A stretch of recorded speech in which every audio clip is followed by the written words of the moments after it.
Bom, agora eu vou explicar o deck da Kitsune de Sol Nascente e os possíveis combos que eu criei.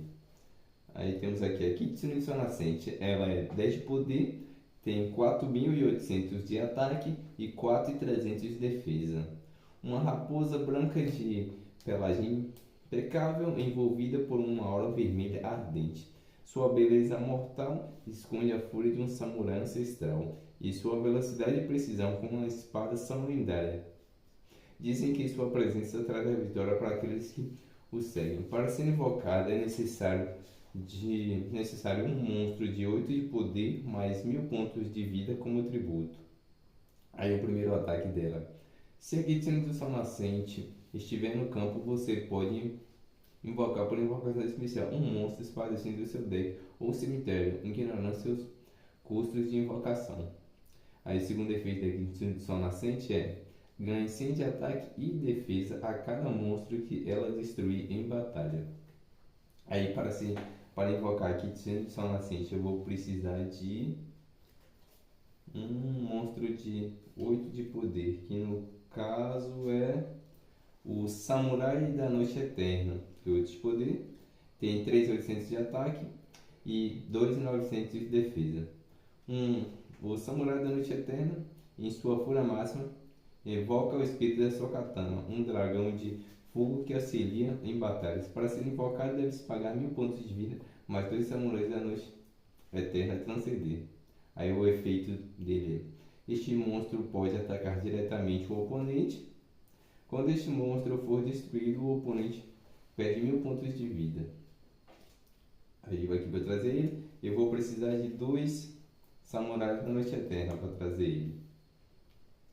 E para trazer o Samurai da Noite Eterna, que é 6 de poder, eu vou precisar de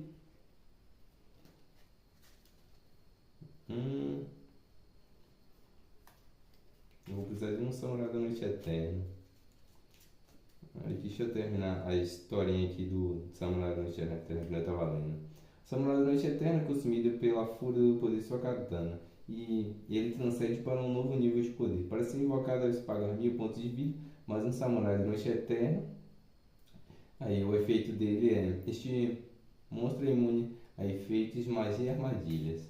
Ou seja, para eu trazer aqui no Sol Nascente, eu preciso de um 8 de poder. E para trazer esse 8 de poder, eu tenho que usar esses dois aqui como sacrifício. E para eu trazer cada um desses, eu tenho que usar um Samurai da Noite Eterna, que é um monstro de 3 de poder, 1.400 de ataque, mais 900 de defesa. Um guerreiro solitário que luta nas sombras. A katana de lâmina vermelha é um símbolo de poder e da fúria que o consome. Quando este monstro for invocado, for enviado para o cemitério, o oponente deve pagar 500 pontos de vida. Ou seja, eu tenho que seguir toda essa linha aqui para trazer aqui no Sol Nascente. Eu tenho que invocar por invocação normal 2 monstros desse aqui. Aí tenho que pagar 1.000 pontos de vida para transcender cada um aqui. Aí com cada um desses aqui eu tenho que pagar mais 1.000 pontos de vida para trazer o 8. E com o 8 eu tenho que pagar mais 1.000 pontos de vida para trazer o de 10. Só nessa brincadeirinha aqui eu gasto 2.000, 4.000, 5.000 para eu trazer Sinistro Nascente. Ou seja, eu gasto a metade da minha vida para eu trazer o mais forte do meu deck. Se eu der a sorte, é claro, de conseguir esses daqui de forma fácil e rápida, né? Se o inimigo não destruir, né?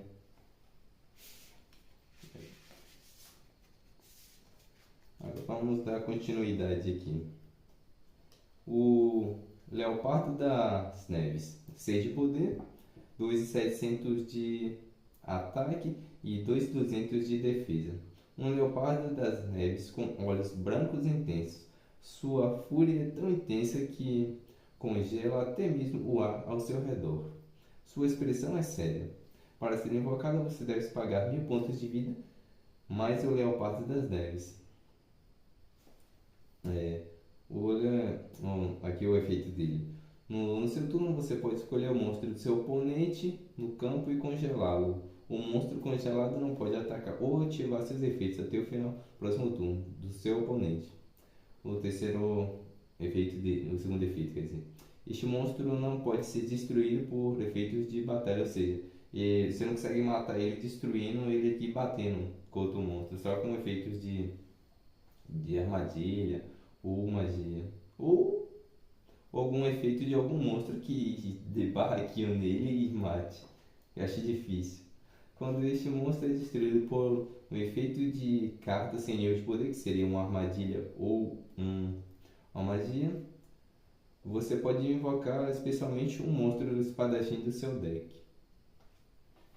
Aí, para trazer o Leopardo das Neves despertar, eu tenho que usar o Leopardo das Neves, que é 3 de poder, 1400 de ataque e 900 de defesa. Este Leopardo das Neves é um samurai ancestral das Montanhas Congeladas. Foi amaldiçoado a proteger as terras geladas para sempre. Assim que ele for invocado, eu ganho 500 pontos de vida. Ou seja, eu invoco ele, ganho 500 pontos de vida e já pago 1000 pontos de vida como tributo para trazer o Leopardo das Neves despertar. Ou seja, para trazer esse daqui eu só pago 500 pontos porque ele já recupera um pouquinho da vida que eu gastei. É o que eu recomendo fazer quando trazer o daqui. Se tiver a possibilidade de trazer o Samurai Espectral, que é 4 de poder, 1700 de ataque, mais 1200 de defesa. Um samurai lendário que empunha 7 espadas espectrais, cada uma imbuída com um poder único. Sua presença no campo inspira medo no coração de seus inimigos. Aí o primeiro efeito dele. Uma vez por turno você pode banir uma carta do seu cemitério e escolher um monstro do tipo espadachim que você controla e aumentar 500 pontos de ataque. E o segundo efeito dele aqui. Quando esta carta for destruída no campo, invoque especialmente um monstro espadachim do seu cemitério, contanto que tenha 4 de poder ou menos. Ou seja, assim que eu trouxe essa daqui, já usei ele como sacrifício, ganhei o efeitozinho dele aqui em minha vida, ele foi para o cemitério. Se eu conseguir invocar o daqui logo em seguida, no meu próximo turno, eu uso o primeiro efeito dele, que é de banir uma carta do cemitério e ganhar mais 500 pontos de ataque. Eu já coloco nesse daqui, que não consegue, que o adversário não consegue destruir batendo, só com um efeito de uma armadilha ou magia, ou seja, ele iria aqui para já com 3.200 de ataque por segundo turno. Se eu conseguisse fazer isso aqui, já o adversário bater de frente aqui já está difícil para ele. E eu passar do turno, caso eu tivesse outro monstro ou outra carta de magia, porque o efeito dele aqui é descartar uma e eu ganho mais 500 pontos. Se eu tivesse mais cartas no cemitério, eu descartaria e botaria mais 500 pontos nele e ficaria upando a vida dele, porque ele que seguraria a minha vida em campo. Dando continuidade aqui, né? A próxima carta que eu vou falar é a Yumi no Tengu, que é 5 de poder, 2.300 de ataque, mais 1.800 de defesa. Um yokai coruja que se transformou em uma criatura futurista para ajudar os humanos. A coruja cura 500 pontos de vida por turno. A coruja cria um escudo que protege os aliados de dano. Isso aqui são dois efeitos. O primeiro cura 500 pontos de vida e o segundo cria um escudo que protege os aliados de dano. Aqui, esse 500 pontos de vida eu posso ativar uma vez a cada meu turno. Ganho os 500 pontos para dar uma ajudada aí, tanto que eu gastei para transcender os bichos ou despertar, né? E esse escudo aqui que ela dá, eu consigo ativar no turno do oponente aqui. Tipo, o inimigo vai me atacar, eu vou e ativo o efeito dela, que ela dá um escudo para os aliados, não para ela mesma, só para os aliados. Ela dá um escudo que aguenta um ataque, ou seja, aquele monstro que ia morrer naquele duelo lá contra o bicho, ele tancou aquele ataque e sobreviveu. E para um combozinho que funciona com Yomi no Tengu é o Ronin das Chamas, que é 4 de poder, 1.800 de ataque e 1.300 de defesa. Uma lenda antiga conta a história de um samurai que, seu último suspiro, fez um pacto com as chamas. Sua alma imortalizada no fogo renasceu como uma salamandra, pronta para proteger a tradição e a honra. Aí o efeito dela. Uma vez por turno, selecione um monstro do seu que vira alvo de ataque e dê para ele um escudo de fogo que absorve o dano. Ou seja, a Yumi no Tengu dá o escudo para todo mundo. Pronto. E o Ronin das Chamas, ele dá um escudo para um monstro que virou alvo. Ou seja, se a Yomi no Tengu que não tem escudo for atacada porque eu já dei escudo para os outros monstros, o inimigo vai querer tirar ela, né? Porque ela deu escudo para os outros monstros. Aí o Ronin das Chamas dá o escudo para ela. E ela dá para os outros monstros. Ou seja, pode destruir o Yomi no Tengu ou o Ronin das Chamas. Se eles dois estiverem em campo, o adversário vai ter que bater pelo menos com 2 monstros na mesma carta para destruir. Um combozinho bom. Ainda mais se eu tivesse outro Ronin das Chamas. Se eu tivesse outro Ronin das Chamas, aí ficaria um combo melhor ainda. Porque aí o Minotengu daria o escudo para eles dois. Aí vamos supor que o inimigo vai atacar o Minotengu. O primeiro Ronin das Chamas deu o escudo, pronto, aguentou um ataque. Se ele fosse atacar de novo, e o outro Ronin das Chamas daria outro escudo para ela, ela aguentaria 2 ataques. Ele teria que ter no mínimo 3 monstros para matar ela. Agora, se, por exemplo, ele atacou, a Yami Tengu, ele deu escudo e falou: vou atacar o Ronin das Chamas porque ele não dá mais escudo. O outro Ronin das Chamas daria o escudo pro outro. Aí ficaria nisso aqui até acabar os escudos. No mínimo, isso aqui é um combo muito interessante, porque um fica ciclando o escudo do outro. No mínimo, cada um aqui aguentaria, com esse combozinho aqui, 2 ataques de um monstro inimigo. Monstro diferente, é claro, né? Dando continuidade aqui, eu vou falar do Yokai da Dor, que é 5 de poder, 2.300 de ataque, mais 1.800 de defesa. Um Yokai que usa agulhas para controlar a dor e o sofrimento de seus inimigos. Ele é uma entidade fantasmagórica que se alimenta da dor dos outros. Primeiro efeito: o Yokai lança agulhas que reduzem o ataque de um inimigo em 400 pontos. Isso aqui é autoexplicativo. Ativa o efeito, reduz 400 pontos do monstro inimigo que eu selecionei, né?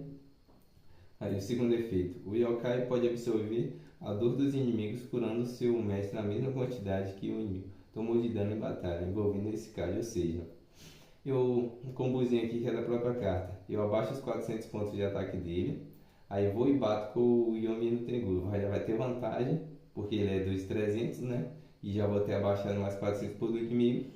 A diferença de dano que eu der na vida do inimigo, que passa eu batendo na somatória entre esses dois monstros, vamos supor que a diferença ficou de 100 pontos. O daqui tem 2.200 e daqui 2.300. Eu bati com o daqui 2.300 e destruí esse card. Pronto, destruí. Essa é a diferença, os 100 pontos de dano que ele tomou lá, esses 100 pontos eu ganho na minha vida.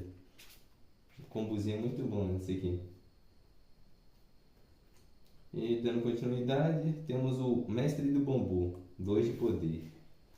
Ele tem 1.000 de ataque e 500 de defesa. Um panda samurai que aprendeu as artes da guerra com os guerreiros do vento. Ele usa sua espada de bambu para canalizar o poder do vento e derrotar seus inimigos.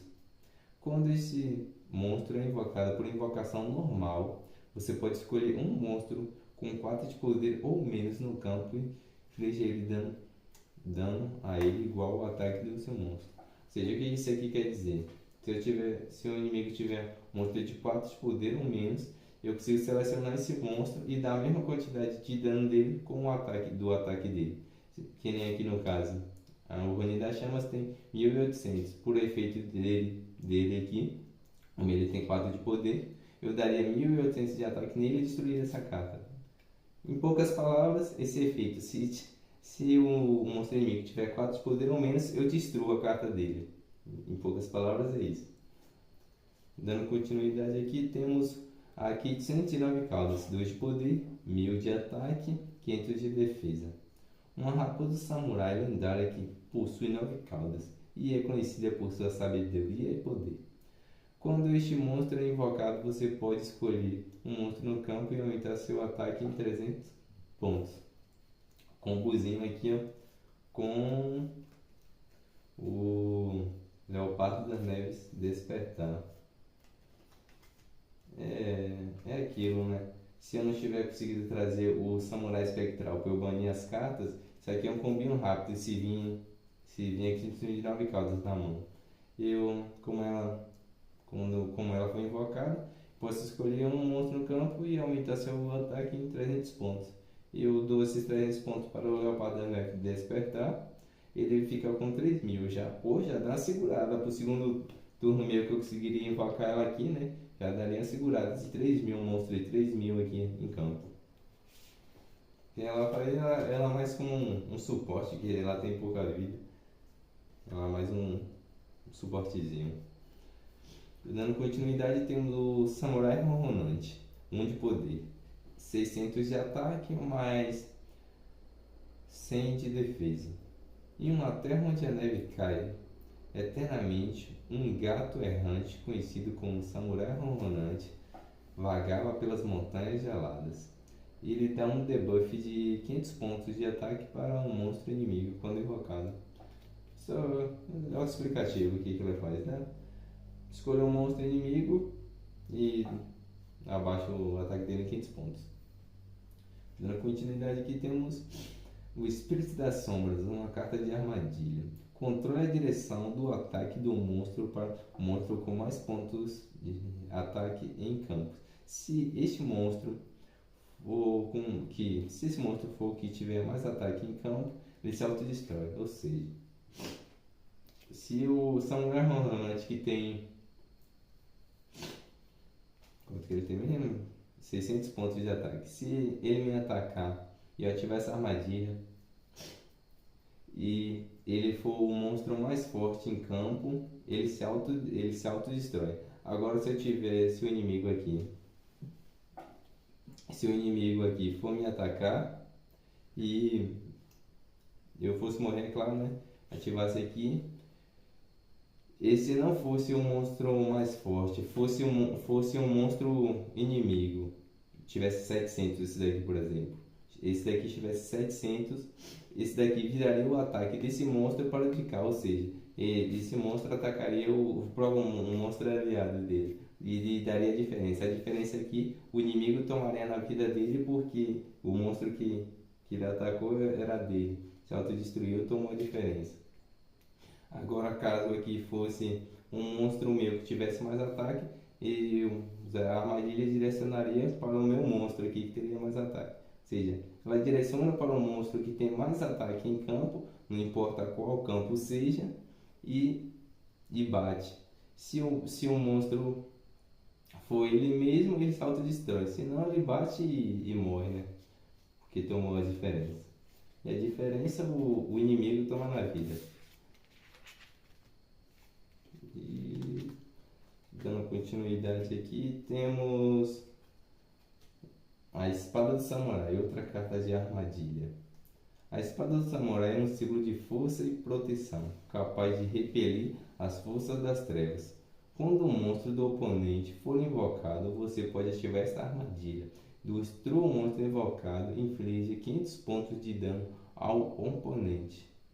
Ou seja, o inimigo fez uma invocação de um monstro, eu ativo uma armadilha, nego a invocação dele, né? Destruo o monstro dele, não é nem que negar, eu destruo o monstro dele e dou 500 pontos de vida. E então bato 500 pontos na vida dele lá, por efeito da carta. Aí temos o Samurai de Ossos, uma magia rápida.